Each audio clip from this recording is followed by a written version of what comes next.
धनवान और बलवान लोग क्यों आपकी व्यवस्था को आने देंगे?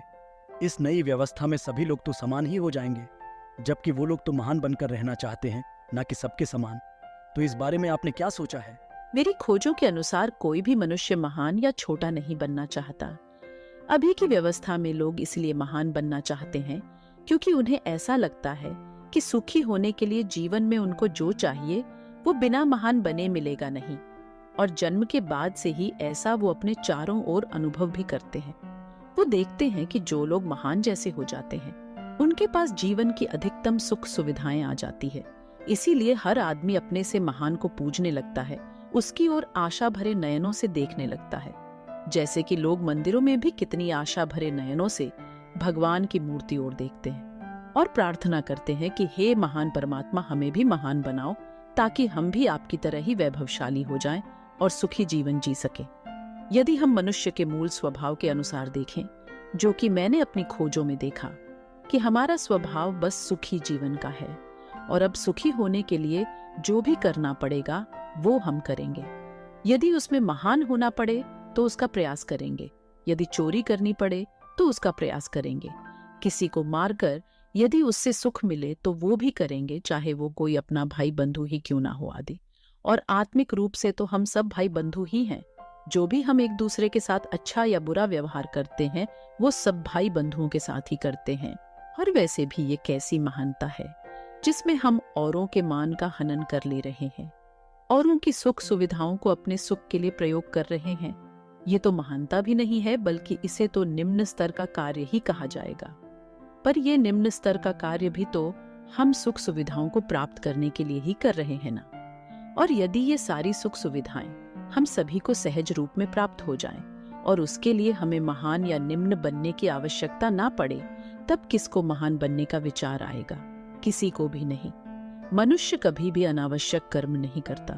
मेरी खोज के अनुसार मनुष्य बिना आवश्यकता के कुछ भी नहीं करता है। मनुष्य सारे अच्छे और बुरे कार्य आवश्यकता होने पर ही करता है। इसलिए जो इस समय किसी महानता के पद पर आसीन है, या वो भी जो किसी निम्नता के पद पर आसीन है, जब वो सुनेंगे और समझेंगे कि कोई ऐसी व्यवस्था भी है जिसके आने से सारी सुख सुविधाएं हमें सहज ही प्राप्त हो जाएंगी, वो लोग तो बहुत ही सुख का अनुभव करेंगे कि चलो ये मारा मारी का चक्कर अब नहीं करना पड़ेगा। शायद हम सभी लोग ये नहीं जानते कि महानता के पदों पर पहुंचने के लिए और उन पदों पर बने रहने के लिए उन्हें कितना कुछ खोना पड़ता है, कितनी हानि उठानी पड़ती है, बहुत प्रकार के दुख लेने पड़ते हैं और कभी कभी तो जान भी देनी या लेनी पड़ती है। सारा जीवन इस भय में निकलता है कि पता नहीं कब कौन आकर हमारे पद को छीन ले। धनवान और बलवान लोगों का भी यही हाल रहता है। ये भी एक प्रकार की महानताएं ही हैं। कोई हमारा धन ना चुरा ले, इसका भय हमेशा रहता है। और बल तो हमेशा रहता भी नहीं, शरीर में तो उनका भय तो और भी अधिक रहता है कि कल को जब कमजोर हो जाएंगे या बीमार हो जाएंगे तो कोई भी आकर अपना बदला ले सकता है। तो ये सब उपाय भय पैदा करते हैं और फिर उसके लिए लोभ पैदा होता है और अपना सारा ध्यान सुरक्षा में लगाना पड़ता है। थोड़ा सा चिंतन कीजिए, यदि सबके पास उनके इच्छानुसार सुख सुविधा हो जाए तो क्यों प्रधानमंत्री या उन जैसे लोगों को किसी भी प्रकार की सुरक्षा की क्या आवश्यकता रह जाएगी? फिर क्यों कोई किसी पर आक्रमण करेगा? क्यों कोई किसी को ठगेगा? क्यों कोई किसी का अपमान करेगा? क्यों कोई किसी का शोषण करने की सोचेगा भी? क्यों कोई चोरी करेगा? क्यों कोई किसी को नीचा दिखाने के उपाय करेगा? क्यों कोई सुख सुविधाओं के कारण अपनी मान बढ़ाई समझेगा? क्यों कोई किसी से ईर्ष्या करेगा? क्यों कोई किसी के बच्चों का अपहरण करेगा? क्यों कोई अपनी मालकियत को लेकर युद्ध करेगा किसी से? क्यों कोई किसी भी प्रकार का भ्रष्टाचार करेगा?